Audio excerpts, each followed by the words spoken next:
Allez, on y va, messieurs. Daf Yudalef Amoudalef, toujours, d'accord? C'est bon? Vous l'avez? J'attends que tout le monde l'ait.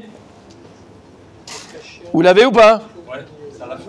Et pas tout le monde a dit oui. 3 lignes avant la fin. 3 lignes avant la fin, messieurs. Tu es là?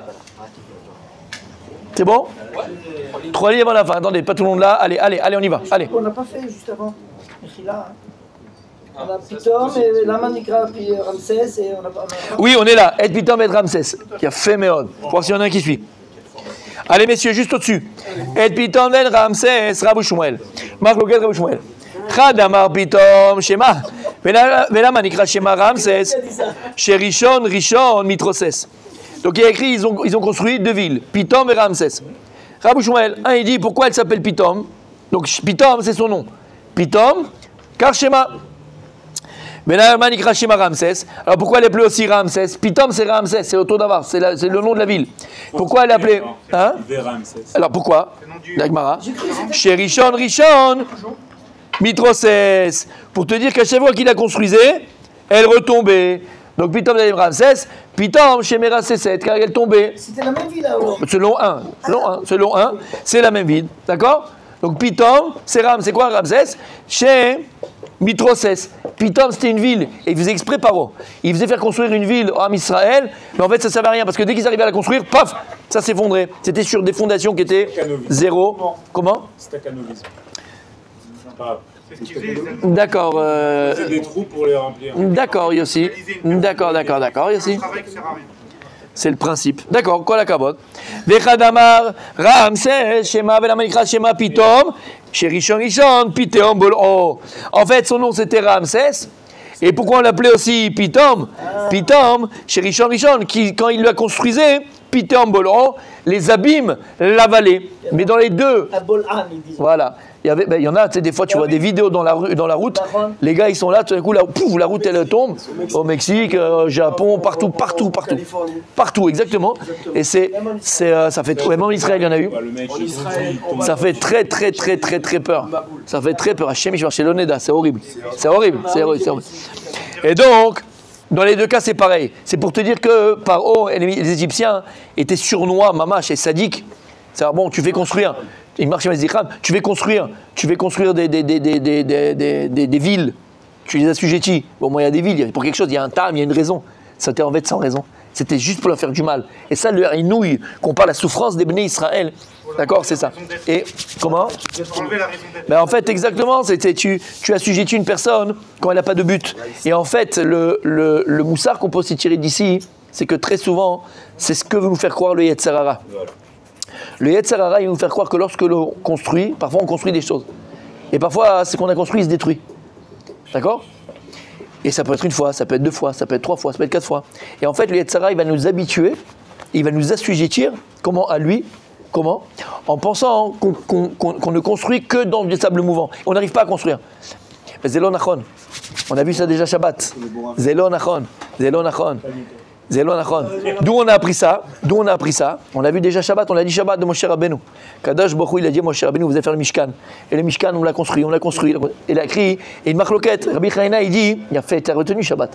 Il dit, Rabbi Hanina, pendant une semaine, 3 fois, tous les jours, pendant une semaine, Moshe Rabbeinu, il construisait, ça se cassait. Il construisait 3 fois, donc 21 fois, il a fait.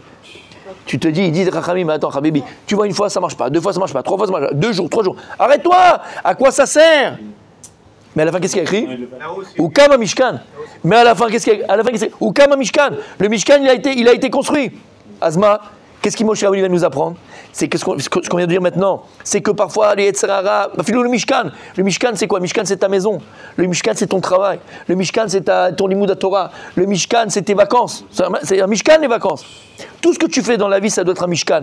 Tout ce que tu fais dans la vie, ça doit être une résidence pour Kadosh Baruch Hu. Il n'y a pas un endroit de ta vie, il n'y a pas un domaine de ta vie où il n'y a pas Kadosh Baruch Hu. Ça n'existe pas. Il n'y a pas un endroit où Kadosh Baruch Hu il n'est pas. Et tout ce que tu fais dans la vie, c'est Mishkan Hashem. Maintenant, combien de Mishkanot on a voulu construire? Tous. Et ça s'est détruit. Et ça n'a pas marché. Lama, c'est pourquoi? Parce qu'on pense que, comme Moshe, alors, on a pensé à Moshe Rabbeinu. À la fin, il y a écrit, ou Kama Mishkan. C'est quoi comme le Mishkan? Alors, la Gemara dit qui c'est qui a construit le Mishkan? Qui c'est qui a érigé le Mishkan? C'est à Moshe? Oui, d'un côté on dit c'est Moshe, et de l'autre côté on dit Oukam. Oukam, c'est on dirait que c'est seul. La Gemara, les Chachamim viennent, ils te disent Moshe Rabbeinu, il a été au maximum de ce qu'il pouvait. Lui, il a fait 3 fois par jour pendant une semaine, ça marchait pas. À la fin, hein, comment il s'est construit le Mishkan? C'est pas Moshe Rabbeinu, c'est qui? C'est Akadosh Baruch Hu. Alors pour l'appeler au nom de Moshe Rabbeinu, c'est pourquoi? Parce que Moshe Rabbeinu, il s'est jamais arrêté. Moshe Rabbeinu n'a jamais désespéré. Même quand il a construit, ça s'est détruit, il a continué à construire. Il a continué à construire. À la fin, Oukam Mishkan. Et dans la vie, c'est pareil. Quand est-ce que Behemet, tu restes dans la destruction? Quand tu penses que c'est toi qui construis. Quand tu penses que la finalité... Il y a fait. Quand tu penses que la finalité de la construction est entre tes mains, là, ça ne peut être qu'une destruction. Mais si jamais tu comprends que finalement, la totsa'a, le résultat de ta construction, elle n'est pas entre tes mains, elle est entre les mains d'Akadosh Baruch Hu. Alors là, Oukam Mishkan, tu verras qu'à un moment donné, tout ce que tu as cru qui était détruit, finalement, c'est ça qui a amené à la construction. C'est ce qu'on a dit 1000 fois. Sheva Ipol Tzadik Vekam. Sheva Ipol Tzadik. Moi, je tombe une fois, je tombe 2 fois, je tombe 3 fois. Je dis, allez, laisse-moi tranquille. Je suis pas fait pour la Torah. Je suis pas fait pour la Rouchaniout. Je suis pas fait pour le spirituel. Je suis tombé 7 fois. Zayet Sarara. Et il te dit, regarde, il y avait qui pour qui est passé, t'as demandé pardon, t'as fait le tmanik, t'as pleuré, t'as fait machin, et hop, tu recommences, et laisse tomber. Toi, tu ne sais que construire, que détruire, que construire, que détruire. T'es d'Alecha, construire, détruire. T'es d'Alecha. Afilou babodat Hashem. Quand on dit Akol bideshamim chutz mirat shamaim, tout vient d'Akadosh Baruch Hu mirat shamaim. Dit le Rambam, on l'a vu ensemble, quand on a fait les shurim dans le Shmona Prakim, la Rambam. Il dit les gens, ils pensent que quoi? Akol bideshamim, tout est d'Akadosh Baruch Hu, chutz mirat shamaim, sur la crainte du ciel. C'est-à-dire que je pense que moi, finalement, j'ai pas grand-chose à faire. C'est quoi, hein? Akol bideshamim chutz mirat shamaim? Et dit le Rambam, quand un jeune homme il va se marier, d'accord, il va se marier. Il va devoir une jeune fille. Il va devoir un choix, c'est pour la vie. Mais finalement, tu as 2 choses. Soit ce qui va le décider, c'est Saïrat Shamaïm, sa crainte du ciel. Soit ce qui va le faire décider, c'est Tabot. Parce que qu'est-ce que tu vas regarder chez ces jeunes filles? C'est midot, intérieur ou extérieur? Qu'est-ce que tu regardes? Donc il dit le Rambam, mais dans le choix du conjoint, c'est l'Eirat Shamaïm. Dans ton travail, tu me dis, mais attends, je gagne ça, je gagne autant ou tant. Mais il dit le Rambam, si maintenant, attends, on te propose un métier. Mais dans ce métier-là, d'accord, t'es le seul homme entouré de 50 femmes. Seul homme toute la journée, de 8 heures. Bon, pour certains, c'est un rêve, d'accord. Mais avec... Non, 50. Ils sont partis. Jean-Louis, je l'ai vu là. Ouais. Mais jusqu'à quand? Yossi et Marfoda. Ah, regarde Malek Marot. Ça commence, mais je m'entraîne. D'accord? Il dit le Rambam, si on te propose un super salaire, mais là-bas, tu es le seul homme avec 50 femmes dans des bureaux ou dans des endroits fermés, et tu as un autre beau travail, un peu moins, ou beaucoup moins. Mais là-bas, tu es avec des hommes, il n'y a pas de problème, il n'y a pas de... Ça ira Shamaïm. Ce qui va te faire choisir ce métier ou ce métier-là, c'est ira Shamaïm. Donc quand on dit comme j'aime Chutz, mais ira Shamaïm, quand on dit Chutz, en fait, tout est ira Shamaïm. Tout ce que tu vis, c'est ira Shamaïm. Là où tu vas habiter. L'anecdote que je vous ai racontée, c'était un de mes meilleurs amis, et c'est vraiment pour rappeler sa mémoire, et c'est pour amener sa mémoire et que ce soit un srout. C'était un tzaddik, mamash. Un tzaddik. Et on était jeunes mariés, moi j'avais déjà 2 enfants, lui, ils n'avaient pas encore d'enfants avec, et c'était nos amis intimes. Et à un moment donné, en face de chez nous, dans l'immeuble de chez nous, je vous racontais l'histoire, d'accord? Dans l'immeuble d'en face, il y avait une maison, dans mon immeuble, à Beit-Vegan, dans le même palier, l'appartement d'à côté, il s'y libérait. Donc on a dit, waouh, super sympa, ils vont venir, on va être à côté et tout, machin. Donc je parle de ça il y a 20 ans, 25 ans, donc c'est pas le même Beit-Vegan qu'aujourd'hui. Et donc il est venu, ils ont regardé et tout. La femme, qu'est-ce qu'elle regarde? Les tiroirs de la cuisine, les chambres, le machin et tout. Et lui, je le vois, il est comme ça sur la merpécelle de côté, machin. Il regarde. Je lui dis, qu'est-ce que tu fais, fils? Viens voir la maison. Qu'est-ce que tu fais? Laisse pas ta femme tout seul. Je dis, non, attends. Il me dit, qui c'est qui habite là? Et parce que tu sais, les immeubles là-bas de Vegan, il y en a qui sont vraiment très collés. Il y en a beaucoup comme ça, exactement. Et donc il dit, c'est qui là? C'est qui habite là? Il y avait un autre merpécelle juste là, très très proche. Et bon. Manque de peau, on avait de la chance, d'accord? C'était une esthéticienne. En fait, là-bas, dans sa maison, c'est une jeune femme, pas mariée, qui faisait esthéticienne, mais Blainara. Le rideau était tombé. Blainara, non, je te dis, de souvenirs, je regardais pas, mais de souvenirs, d'accord? Je travaillais pas. Mais le souvenir, c'est que tu prenais souvent. Il y avait juste un poteau en bas de la maison, tu te le prenais souvent quand tu marchais s'il était à la merpécette. Hein. Non, mais il faut être honnête, Sadik. Il faut être honnête. Il la connaît, il la connaît. Franchement, j'ai rarement. Non, mais c'était impressionnant. C'était impressionnant. Ah ouais, tout était aplati, la fille. Ça, c'était. Toi, je t'aurais jamais laissé tout seul. Toi, jamais tout seul. Bref, mais vraiment, non, mais Blainara, ça fait partie de la nature. Blainara, j'aime la créer comme ça, a de très belles midotes. D'accord. Et moi, je lui dis, je savais, je lui dis, non, mais c'est une esthéticienne, machin, elle habite là avec ses parents et tout, mais elle est rarement sur la mer P7. Bon, dès qu'il faisait beau, elle était là-bas, bref, d'accord. Il sort, il prend sa main, il dit, on s'en va. Il voulait plus regarder la maison. C'est-à-dire que, Bémet, quand j'ai vu ça, j'ai dit, mais purée, quel moussard vivant. Quel moussard. Moi, quand je vais voir les trucs, comment il est la baignoire, comment elle est, machin, s'il y a de l'air, il n'y a pas le courant d'air. Je vais voir, j'ai posé qui habite en face, pas en face, machin et tout ça. Donc même là où tu vas habiter, c'est Hirat Shamayim. Même là où tu vas habiter, il dit le Rambam en vérité, tous les domaines de la vie, c'est que les Hirat Shamayim. Shamata, Akol Bidei Shamayim, Chutz Mi Hirat Shamayim. Tout est Hirat Shamayim. Et donc... Mais c'est la vérité. Et donc, on revient à ce qu'elle a dit, la Gemara. Et en fait, c'est ça le moussard, mes amis. C'est ça le moussard. C'est ça le moussard à ce qu'elle... Le Yetzer Hara, le Satan, Shivaï Paul Tzadik, Vakam, le Tzadik peut tomber 7 fois, mais il se relève. Velama, qui oda, que ça Kadosh Baruch. La finalité de l'acte, la finalité de ce que je construis, elle vient en l'étremain d'Akadosh Baruch. Elle n'est pas entre mes mains. Quand Akadosh Baruch, et tout en vérité, ce que je disais, tout ce que j'ai pensé être des destructions, finalement, ça m'a amené là où je suis aujourd'hui. Et c'est ça qui fait qu'Akadosh Baruch, il a fait cette construction, ce Mishkan, que c'est mon foyer, ce Mishkan de mon travail, ce Mishkan, que tous les Mishkanot que je vais construire, toutes les résidences que je fais pour Akadosh Baruch, la finalité de cela, elle est entre les mains d'Akadosh Baruch. C'est ce qu'il y a écrit ici dans la Gemara. D'accord ? Continue. Il y a écrit dans la Gemara avec Asher Yanuoto, Kenirbe Bechen Ifrotz. Il y a écrit lorsqu'il les faisait souffrir, plus il les faisait souffrir, et plus il se multipliait. C'est pas possible. Quand tu fais souffrir quelqu'un, quand tu prends quelqu'un et tu le fais souffrir, normalement, il n'y a pas la birla, il n'y a pas la ta'ava. Les hommes, ils n'ont plus la ta'ava, ils n'ont plus le goût, le plaisir à aller avec leur femme. Il n'y a plus de... D'accord ? C'est compliqué. La Gemara dit Ken rabou veken parsou mi bayele. Pourquoi il y a écrit dans le verset Ken irbe veken ifrotz. C'est du singulier. Tu aurais dû avoir écrit Ken rabou veken parsou au pluriel. Amar Resh Lakish. C'est qui Resh Lakish? Le beau-frère de Rabbi. C'est qui? Oui, vas-y. Le beau-frère de Rabbi. Comme à l'école. Vas-y, quoi? Rabbi, je m'en rappelle plus. Rabbi Yochanan. Là, il dit que en fait, c'était il est Belachon Avar. Attends, on va le voir. Ah, d'accord? Mais tu sais qui c'est Resh Lakish? C'est le gendre, le roche des brigands, la tête, le chef des brigands. Comment il a fait tchouva, Resh Lakish? Avec la sœur de... Il voulait... Avec le fleuve, là, quand il a vu... Il a vu Rabbi Yochanan de loin, hein, dans le fleuve, il croyait que c'était une femme. Il a fait un bond comme ça, tellement qu'il était fort. Et Rabbi Yochanan, il lui a dit, waouh, quelle force tu as. Si tu mets cette force dans la Torah, tu as la force dans la Torah. Il me dit, moi, la Torah, il dit, regarde, j'ai une soeur encore plus belle que moi. Je t'arrange le coup avec ma soeur, entre guillemets, d'accord? Je te fais la chidour. C'est ce que je viens de te dire. Je viens de le dire juste avant. T'as pas entendu? Par Rabbi Yochanan. Rabbi Yochanan, il a vu, et c'est ce qu'on dit. Vous savez, et on va continuer avec moi, mais vous savez que même par rapport aux enfants, d'accord? Un enfant qui est très agité, qui est très agité quand il est petit, quand il est machin, quand il est... C'est un siman qui a une grande neshama. Grande neshama. Grande neshama. Grande neshama. Grande neshama. C'est une grande neshama dans un petit corps. Exactement. C'est une grande neshama. Et une fois, il y a quelqu'un qui est venu voir le Rav de Brisk. Le Rav de Brisk. Il est venu voir le Rav de Brisk pour une chéla, tu vois. Donc il tape à la porte, il dit, je peux venir et tout. Il dit, monsieur, rentrez, il n'y a pas de problème, il le fait rentrer.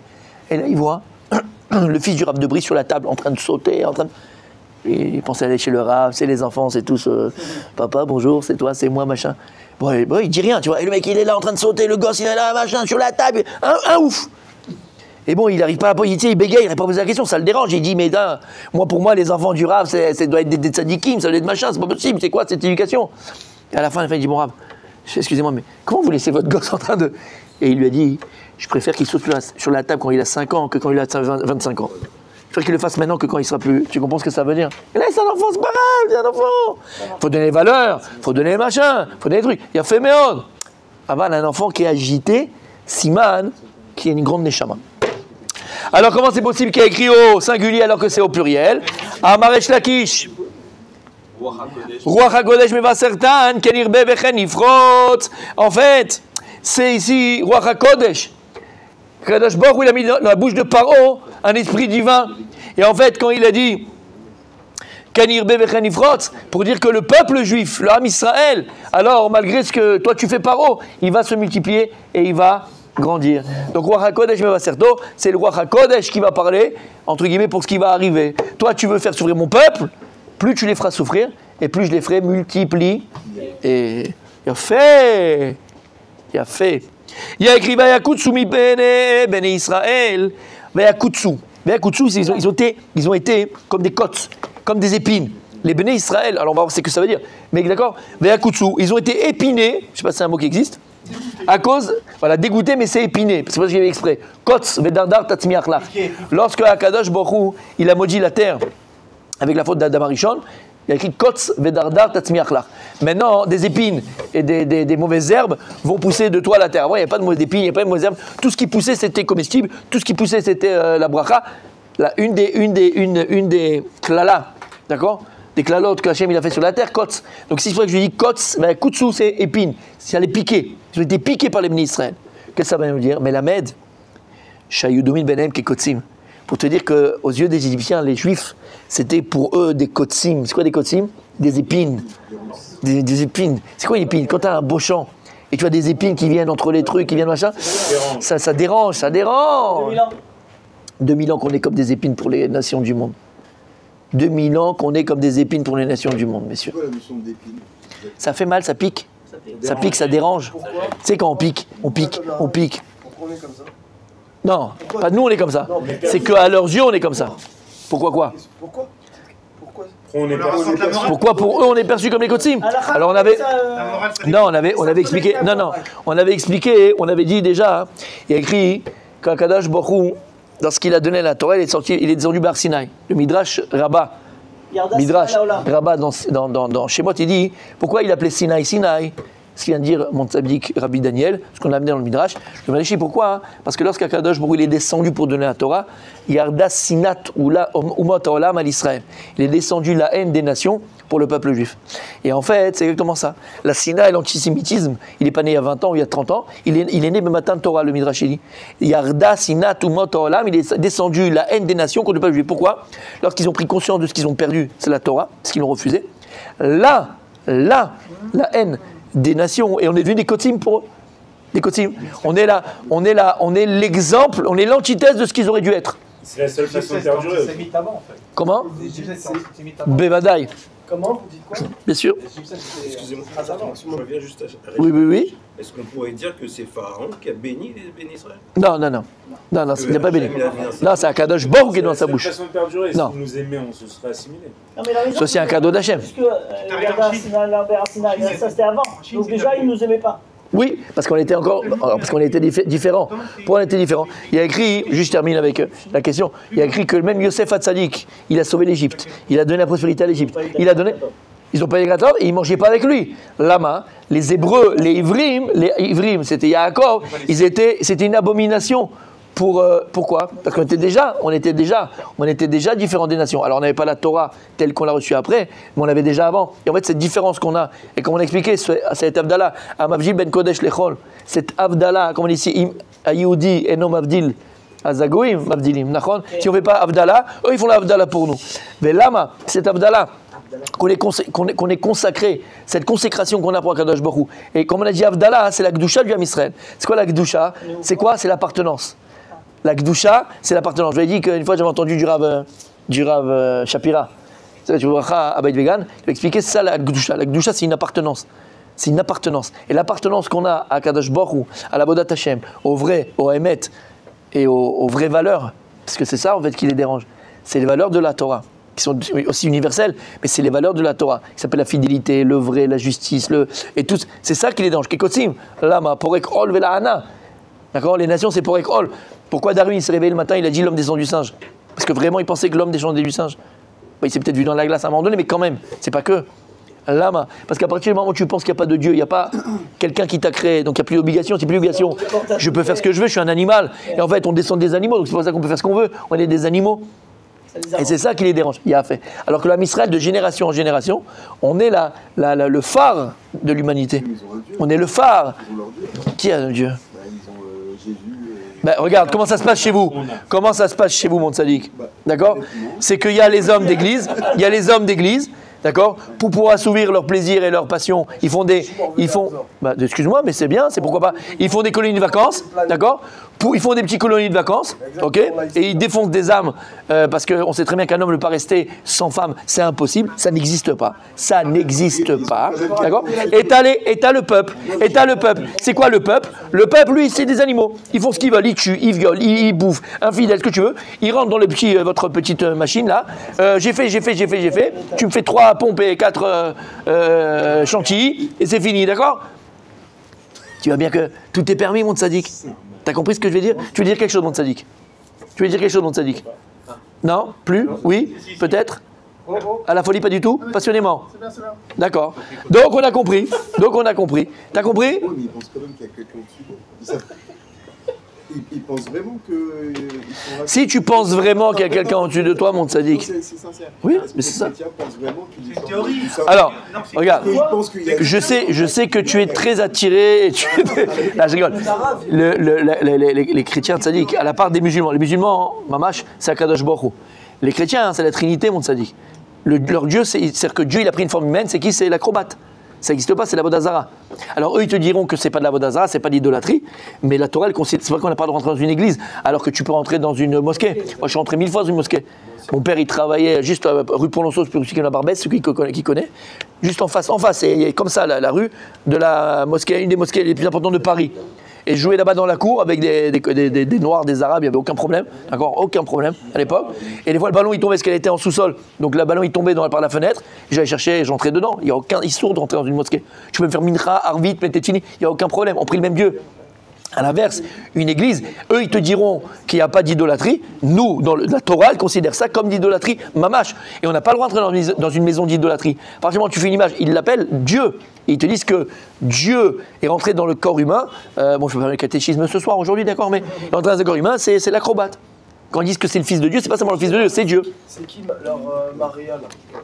Ça, c'est la maman, C'est comment toi? Elle a fait un bébé toute ça. C'est une belle histoire. Bon, c'est une belle histoire. Elle est partie un samedi soir faire la fête en boîte et après elle est revenue. Bon, ça arrive, c'est pas grave. Hein.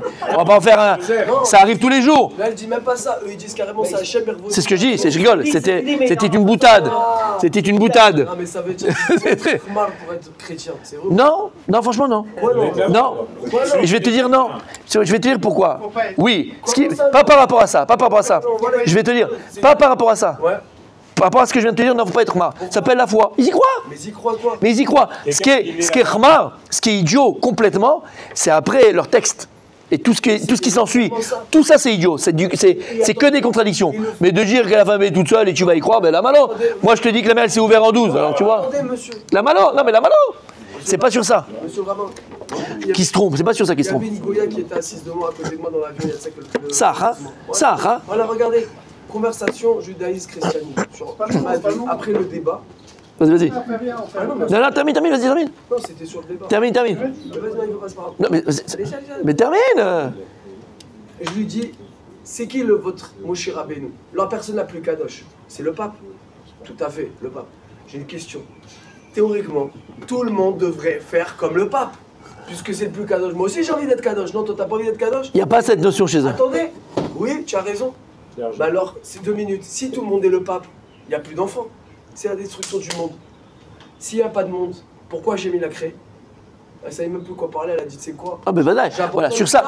J'abandonne, je fais les 7 lois de Noé. Sur ça, oui. Mais sur le fait qu'à la femme est toute seule, tu peux avoir la foi, ils ont la foi. D'accord, mais... Sur ça, oui, voilà, sur ça. Voilà. Il y a des choses, tout est contradictoire. Ok, on continue. Allez, il est déjà à Dubaï, lui. Il a déjà pris la valise, il est déjà parti. Daniel, reste avec nous. Il a réservé le jet. Reste avec nous. Ça, c'est le spa qu'il a réservé. Tu rigoles ou quoi? C'est une voix de femme. Tu rigoles ou quoi? Sarah. Tu penses à nous, hein?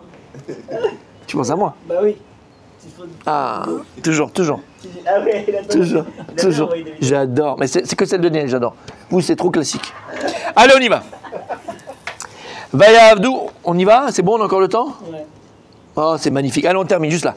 Vayavdou Mitzrayim et Bnei Israël, Befarech. Ah, on y est, mes amis. Voilà. Et ils ont assujetti les Bnei Israël, Befarech, avec la beurre. Rabbi aussi. Ouais. Rabbi Elazar Amar, Beperach. C'est comme on a dit? Beperach, avec une bouche douce. Au début, ils ont dit, venez construire l'Égypte, notre grande nation. On a besoin de patriotes. On a besoin de construire l'Égypte. Ils savaient que les Juifs, c'était les plus chauvins. Les Juifs, c'est les plus fidèles. Regarde nos parents, ne comprennent pas quand ils parlent de la Tunisie, ils parlent du Maroc, ils parlent de l'Algérie, ils parlent de la... Regarde comment ils en parlent. Moi, quand j'étais petit, je croyais que la Tunisie, c'était le Gan Eden. Et quand à 5 ans, je suis parti, j'ai dit, bon, c'est beau, mais quand même, quoi, ça veut dire ça. Papy, c'est où le truc que tu me racontais? Mais c'est ça, mon fils. À Sarcelles, la fontaine était plus grande que ce qu'il me parlait. C'est quoi? T'as compris ce que ça veut dire? Mais c'était le... Mais même au Maroc, partout c'est pareil. Ils en parlent. Pourquoi le juif, il est patriote, le juif. Le juif, il est patriote. C'est dans notre ADN. Parce qu'on est fidèle. Le juif, il est fidèle. On est fidèle à Kadosh Baruch Hu, on est fidèle à nos valeurs, on est fidèle dans le pays auquel on a grandi. On prie pour le pays. On prie pour le président, on prie pour le roi, on prie pour le pays, bien sûr. Et on a une Ekatator. Emet, Yehuda, exactement. Rabbi Shmuel bar Nachmani Amar, Bepricha. Il dit non, c'est quoi Beparer? Bepricha, c'est quoi Pricha? C'est une avoda kasha, c'est un travail qui est tellement dur qui casse le corps. Et encore, c'était quoi le but? Pourquoi il voulait casser le corps?